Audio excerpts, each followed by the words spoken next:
they told me that the girl in the yellow hoodie had a gun. They said it was a Glock 17. Is this girl face tattoo or not? No, not face tattoo.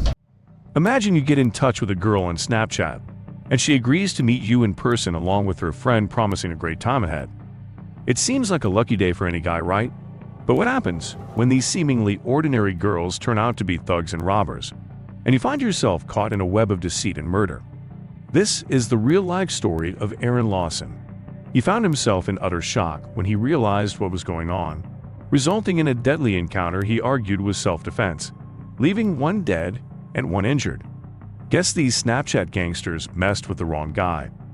But what if he was not telling the truth?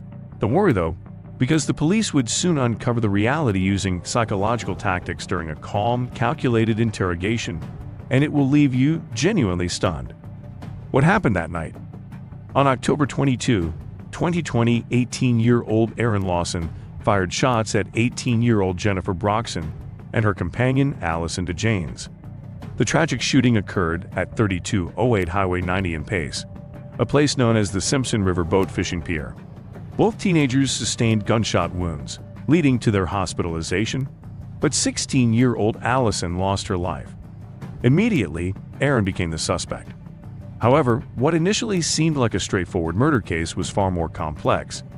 Aaron claimed that he met the girls on Snapchat, and they offered sexual activity. However, when they met in person, these girls attacked him, and he had no other way than to defend himself using his father's gun. The police arrested Aaron and started their interrogation. Extracting a confession is not as straightforward as it might appear. The natural instinct is to withhold information to evade potential consequences. This is where psychological tactics become the investigator's best friend. The interrogation begins. The first step in any interrogation is to build a connection with the suspect and to create an atmosphere of trust and understanding. And that's exactly what these detectives are doing. Before the questioning starts, a detective removes Aaron's handcuffs and leaves the door partly open, aiming to make him feel more relaxed. While the detective waits for his partner, they engage in small talk. What's your tattoo of? This is from the mom, and this is from the dad. Got one right here. It's matching with my dad. Is your dad still alive? Oh yeah. You might think that the process hasn't started yet, but making the suspect feel comfortable is part of the process. He just turned 49 actually a few days ago. I'll be 43 in 10 days. The one-on-one casual session before the interrogation is already working, and Aaron appears noticeably more comfortable. You look good for 43. Well, I appreciate that. I don't know if that's a come on or what, but... Do you see what the cop just did here? Sharing minor personal details is also a significant way to earn a suspect's trust. We're going to try to do everything we can to make you comfortable. Well, a lot more comfortable now than no plastic seat. Well, I imagine. Those things are uncomfortable for sure. That's definitely the truth. Now that Aaron is clearly more comfortable, the main part of the investigation begins. This is my partner, Mitchell Kelly. Aaron Mitchell. Hey, if you don't mind, can I step out and use the bathroom real quick? Yeah, you're fine. The interrogation starts with Mitchell making sure that Aaron is aware of his rights by reading them to him. He then begins with the questioning. But these aren't just any questions like the standard yes or no ones. These questions are pretty open-ended, encouraging the suspect to talk and provide more details. Thanks to the earlier informal conversation, Aaron is now way more comfortable and starts talking about the details. On Snapchat, I forget exactly how. It's been a while, but What's her name? I couldn't tell you honestly. She has a nickname on her Snapchat, and it was Deadly Baddie. Aaron shares that he met a girl with tattoos on her face a few days back on Snapchat. After they started talking, she asked him to hang out, which is not uncommon for the generation of this time and age. However, there was something definitely fishy. According to Aaron, the girl had been insistent on meeting him because she was bored. And she asked me to hang out. I agreed, and she really tried to get me to hang out with her yesterday. The question is, why? Aaron goes on to explain that he was at a friend's house that day when he got a text from the Snapchat girl asking if he'd like to hang out. To which he said yes. She had told him she was coming from the beach and would text him to pick her up once she was home, and even asked him to bring her food. Roughly 15 minutes later, she texted me and said, "Hey, I'm ready for you to come pick me up." She sent me the street that she was on.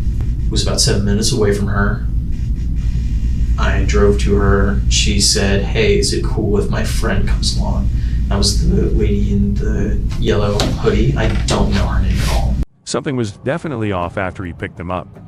Both the girls sat in the backseat, asked him to drive off to a location he wasn't unaware of, and started giving him directions. Meanwhile, their eyes seemed to be set on his car, asking all sorts of weird questions as if they were obsessed with it. Throughout the ride, they made numerous comments on, "Oh, wow, this is a really nice car. What year is it? What make is it? What model?" All that good jazz. Aaron is now recounting the sequence of events, providing investigators with a visual aid in the form of a drawing on paper. This visual representation helps them connect the dots and assess whether his account aligns with the available evidence. Smart, right? We all get out. We go to the little pier, and we just hang out for a little bit. We're on our phones talking a little bit. The girls in the area were giving off major shady vibes, and Aaron's gut was screaming, "Run!" They'd all got back in the car and were about to head back when suddenly, one claimed she left her jewel charger by the gazebo and wanted him to U-turn. I was like, "Okay, I'll head back and we can grab it." She said she left it by the gazebo, so I pulled in a similar manner, more. And rightfully so, because what happened next is a real shocker. They told me that the girl in the yellow hoodie had a gun. They said it was a Glock 17. Is this girl face tattoo or not? No, not face Okay. tattoo. So she said she had a gun and that I needed to get out of the car, and I was scared. Aaron knew at this point that those fraud girls would take his car, leaving him behind. Wasting no time, he quickly took out his phone to inform the police, but the tattooed girl also came back to snatch his phone away. I don't know what happened, but I decided that I needed to fight for my property, and I did not want to be a victim of this crime. Aaron and the tattooed girl broke into a fistfight, while the yellow hoodie girl came with pepper spray. Taking advantage, Aaron fought off the girls.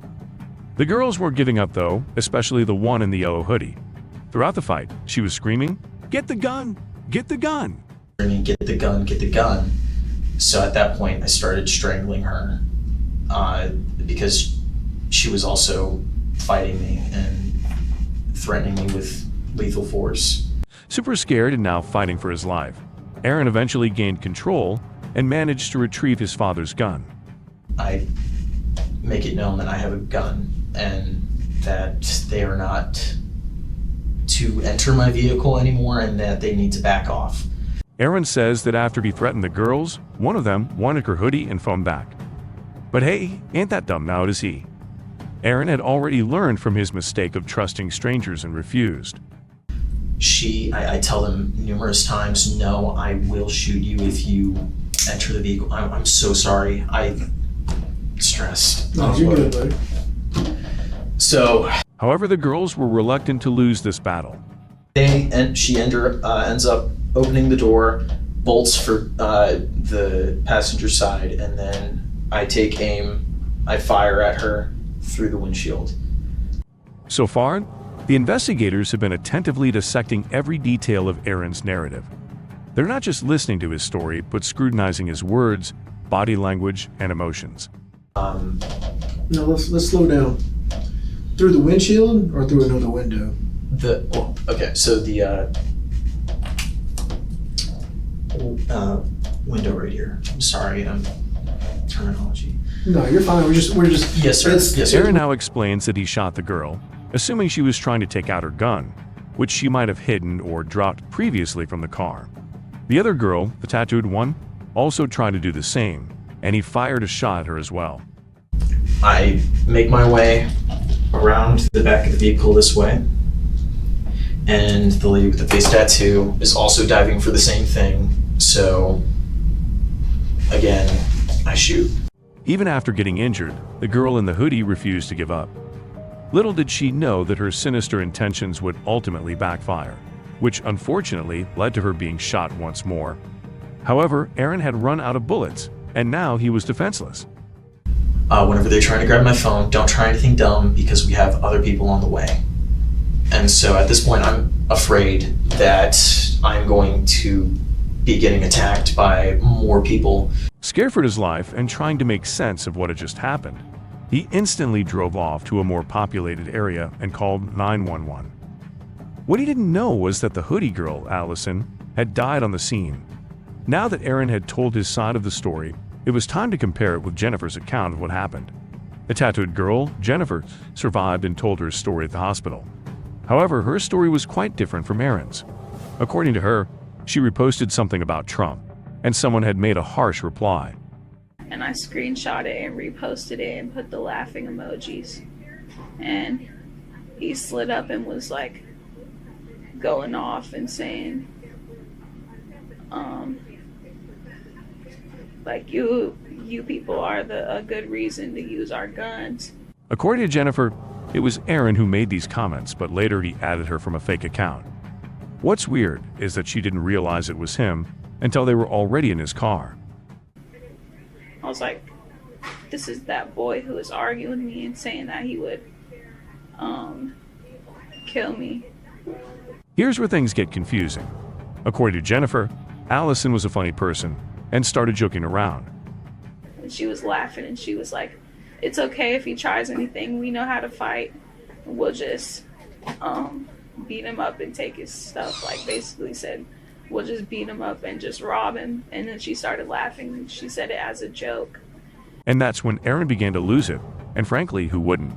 He got out of his car and went full-on crazy mode. They locked the car doors, which made things worse.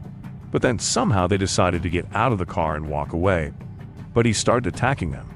Jennifer was trying her best to pin the blame on Aaron in her version, but was it working? What are you hitting him with? I was hitting him with a hammer and I was tasing him. Where did the hammer come from? It was her dad's. She was like, bring this in case something happens because we don't have any like weapons or anything. And the tasers that we have are like weak. Does Jennifer's explanation add up? Or do you suspect that they might have been scheming for an assault? And she opened his car door, the back door, to grab it, her shoes, and her taser, so he could go. And he shot her through the glass in the back of his car. And then he shot me. And he shot me again. Throughout the interrogation period, Jennifer's story didn't add up. However, Aaron's stayed rock solid, fitting together like puzzle pieces. The detectives also peeked into their Snapchat chats.